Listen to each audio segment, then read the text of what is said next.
História da Redenção, capítulo 28. O julgamento de Jesus. Os anjos, ao deixarem o céu, com tristeza depuseram suas brilhantes coroas. Não podiam usá-las enquanto seu comandante estivesse sofrendo, e devesse usar uma coroa de espinhos. Satanás e seus anjos estavam na sala do julgamento, empenhados na obra de destruir os sentimentos e simpatia humanos. A própria atmosfera estava carregada e poluída por sua influência. Os principais dos sacerdotes e anciãos eram inspirados por eles para insultarem e maltratarem a Jesus de uma maneira dificílima para a natureza humana resistir. Satanás esperava que tal zombaria e violência provocassem alguma queixa ou murmuração do Filho de Deus, ou que ele manifestasse seu poder divino, libertando-se do poder da multidão, vindo deste modo a fracassar o plano da salvação. Negação de Pedro. Pedro acompanhou o Senhor depois de sua traição. Estava ansioso para ver o que seria de Jesus. Mas quando foi acusado de ser um de seus discípulos, o temor pela sua própria segurança levou-o a declarar que não conhecia o homem. Os discípulos eram notados pela pureza de sua linguagem, e Pedro, para convencer seus acusadores de que ele não era um dos discípulos de Cristo, negou a acusação pela terceira vez com maldição e juramento. Jesus, que estava a alguma distância de Pedro, volveu para ele um olhar cheio de tristeza e reprovação. Então o discípulo se lembrou das palavras que Jesus lhe falara no cenáculo e também de sua asseveração cheia de zelo: ainda que venhas a ser um tropeço para todos, nunca o serás para mim. Ele tinha negado o seu Senhor, mesmo com maldição e juramento. Mas aquele olhar de Jesus como que dissolveu o coração de Pedro e o salvou. Ele chorou amargamente, arrependeu-se de seu grande pecado e converteu-se, e então ficou preparado para fortalecer seus irmãos. Na sala do julgamento. A multidão clamava pelo sangue de Jesus. Cruelmente o açoitaram e puseram sobre ele uma velha veste real de púrpura, cingindo-lhe a sagrada cabeça com uma coroa de espinhos. Puseram-lhe na mão uma cana, prostraram-se diante dele e escarnecedoramente o saudavam: "Salve, Rei dos Judeus!" Tiraram-lhe então da mão a cana e com ela o feriram na cabeça, fazendo com que os espinhos penetrassem sua fronte e o sangue lhe escorresse pelo rosto e barba. Era difícil aos anjos suportarem aquela cena. Desejavam libertar a Jesus, mas os anjos comandantes lhes proibiam isto, dizendo que era grande o resgate que deveria ser pago pelo homem, mas que o mesmo se completaria e ocasionaria a morte daquele que tinha o poder da morte. Jesus sabia que os anjos estavam testemunhando a cena de sua humilhação. O mais fraco dentre os anjos poderia fazer com que aquela multidão escarnecedora caísse impotente e poderia livrar a Jesus. Ele sabia que se desejasse isto de seu Pai, os anjos instantaneamente o livrariam. Era, porém, necessário que ele sofresse a violência dos homens ímpios, a fim de levar a efeito o plano da salvação. Jesus permaneceu manso e humilde perante a multidão enfurecida, quando lhe davam os mais vis maus tratos. Cuspiam-lhe no rosto, rosto esse do qual um dia desejarão esconder-se, e que dará luz à cidade de Deus e resplandecerá mais do que o sol. Cristo não lançou contra os que o ofendiam um olhar iroso. Cobriram-lhe a cabeça com uma roupa velha, vendando-lhe os olhos, e então o feriram no rosto e exclamavam: "Profetiza-nos, quem é o que te bateu?" Houve comoção entre os anjos. Eles o teriam livrado instantaneamente, mas seus anjos comandantes os contiveram. Alguns dos discípulos se atreveram a entrar onde Jesus se achava e testemunhar o seu julgamento. Esperavam que ele manifestasse seu poder divino, que se livrasse das mãos dos inimigos e os punisse pela crueldade com ele. Suas esperanças vinham e desapareciam ao transpirarem as diferentes cenas. Algumas vezes duvidavam e temiam que houvessem sido enganados, mas a voz que ouviram no Monte da Transfiguração e a glória que ali contemplaram fortaleceram-lhes a fé quanto a ser ele o Filho de Deus. recordaram-se das cenas que tinham testemunhado, dos milagres que tinham visto Jesus realizar ao curar os doentes, abrir os olhos aos cegos, desobstruir os ouvidos surdos, repreender e expelir os demônios e resistir à vida aos mortos, e mesmo acalmar os ventos e o mar. Não podiam crer que ele morreria.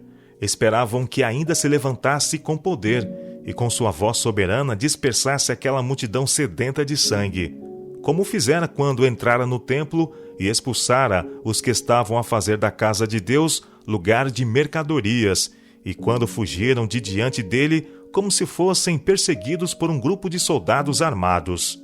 Os discípulos esperavam que Jesus manifestasse seu poder e convencesse todos de que ele era o rei de Israel. A confissão de Judas. Judas ficou cheio de amargurado remorso e vergonha pelo seu traiçoeiro ato de entregar a Jesus. E quando testemunhou os maus tratos que o Salvador suportava, ficou vencido. Havia amado a Jesus, mas amara mais o dinheiro. Não pensara que Jesus tolerasse o ser preso pela turba que ele guiara. Esperara que ele operasse um milagre e deles se libertasse.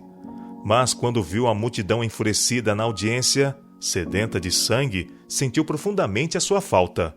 E enquanto muitos estavam veementemente a acusar Jesus, Judas precipitou-se através da multidão, confessando que tinha pecado, traindo sangue inocente. Ofereceu aos sacerdotes o dinheiro que lhe haviam pago e rogou-lhes que livrassem a Jesus, declarando que ele era inteiramente inocente. Por pouco de tempo, o vexame e a confissão conservaram os sacerdotes em silêncio. Não desejavam que o povo soubesse haverem eles assalariado um dos professos seguidores de Jesus para traí-lo e lhe entregar. Desejavam ocultar o terem eles acossado a Jesus como a um ladrão e o haverem preso secretamente.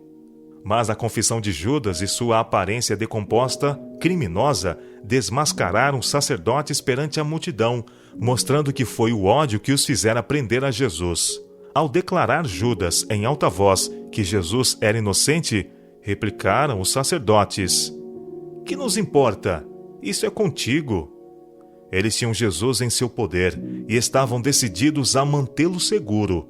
Judas, vencido pela angústia, arrojou o dinheiro que ele agora desprezava aos pés daqueles que o assalariaram, e com aflição e horror foi enforcar-se. Jesus tinha muitos que com ele simpatizavam na multidão em redor, e o não haver ele respondido às muitas perguntas que lhe foram feitas, tornou estupefata a turba. Sob toda a zombaria e violência do populacho, nenhum sinal de desagrado, nenhuma expressão de inquietação repousou em suas feições. Manteve a dignidade e a compostura. Os espectadores olhavam para ele maravilhados. Comparavam suas formas perfeitas e porte firme, digno, com a aparência daqueles que se assentavam em juízo contra ele, e diziam uns aos outros que ele se parecia com um rei mais do que qualquer dos príncipes. Não apresentava indício de ser criminoso. Seu olhar era suave, claro e denodado. Sua testa larga e alta. Todos os traços se distinguiam fortemente pela benevolência e nobres princípios. Sua paciência e resignação eram tão diferentes das dos homens que muitos estremeceram. Mesmo Herodes e Pilatos ficaram grandemente perturbados com seu porte nobre e divino. Jesus perante Pilatos. Desde o princípio, Pilatos estava convencido de que Jesus não era um homem comum. Cria que tinha um excelente caráter e inteiramente inocente das acusações feitas contra ele. Os anjos que testemunhavam a cena notaram as convicções do governador romano e, para salvá-lo de se empenhar no terrível ato de entregar a Cristo para ser crucificado, um anjo foi enviado à mulher de Pilatos e informou-a, por meio de um sonho, de que o Filho de Deus era aquele em cujo processo seu marido estava empenhado e era um inocente sofredor. Ela imediatamente mandou um recado a Pilatos, declarando que sofrera muitas coisas em um sonho por causa de Jesus, e avisando de que nada tivesse que ver com aquele santo homem. O portador desta mensagem, atravessando à pressa a multidão, colocou a carta nas mãos de Pilatos. Ao lê-la, tremeu e ficou pálido, e logo resolveu nada ter que ver com tirar a vida de Jesus. Se os judeus quisessem o sangue de Jesus, ele não prestaria sua influência para tal. Antes trabalharia para o livrar. Enviado a Herodes.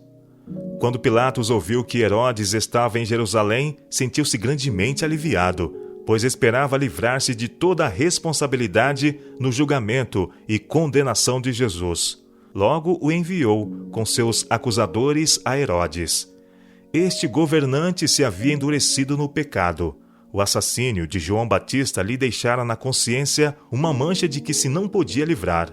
Quando ouviu falar de Jesus e das obras poderosas efetuadas por ele, receou e tremeu, crendo ser ele João Batista, ressuscitado dos mortos. Quando Jesus foi colocado em suas mãos por Pilatos, Herodes considerou este ato como um reconhecimento de seu poder, autoridade e julgamento. Isto teve como resultado tornar amigo os dois governantes, que antes tinham sido inimigos. Herodes gostou de ver Jesus, esperando que ele operasse algum poderoso milagre para satisfação sua. Não era, porém, a obra de Jesus satisfazer curiosidade ou procurar a sua própria segurança. Seu poder divino, miraculoso, deveria exercer-se para a salvação de outrem, mas não em seu próprio favor. Jesus nada respondeu às muitas perguntas a ele feitas por Herodes. Tampouco replicou a seus inimigos que o estavam a acusar veementemente. Herodes se encolerizou porque Jesus não pareceu temer seu poder, e com seus homens de guerra escarneceu, zombou do Filho de Deus e o maltratou. Contudo, ficou cheio de admiração ante o aspecto nobre, divinal de Jesus, quando ignominiosamente desacatado, e temendo condená-lo, o enviou de novo a Pilatos. Satanás e seus anjos estavam a tentar Pilatos e procurando levá-lo à sua própria ruína.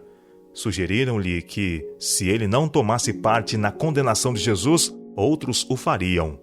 A multidão tinha sede de seu sangue, e se ele não entregasse para ser crucificado, perderia poder e honras mundanas e seria acusado como crente em um impostor. Pelo medo de perder seu poder e autoridade, Pilatos consentiu na morte de Jesus, e ainda que pusesse o sangue de Jesus sobre os seus acusadores, e a multidão o recebesse clamando: "Caia sobre nós o seu sangue e sobre nossos filhos!" Pilatos, todavia, não ficou inocente. Foi culpado do sangue de Cristo. Pelo seu próprio interesse egoístico, seu amor às honras dos grandes homens da terra, entregou para ser morto um homem inocente. Se Pilatos houvesse seguido suas próprias convicções, nada teria tido que ver com a condenação de Jesus. O aspecto e palavra de Jesus durante seu julgamento produziram profunda impressão no espírito de muitos que estiveram presentes naquela ocasião. O resultado da influência assim exercida apareceu depois de sua ressurreição. Entre aqueles que então foram acrescentados à igreja, muitos havia cuja convicção datava do tempo do julgamento de Jesus. Grande foi a ira de Satanás quando viu que toda a crueldade que havia levado os judeus a infligirem a Jesus não provocara dele a menor murmuração. Embora ele tivesse tomado sobre si a natureza do homem, foi sustentado por uma força divinal e não se afastou na mínima coisa da vontade de seu Pai.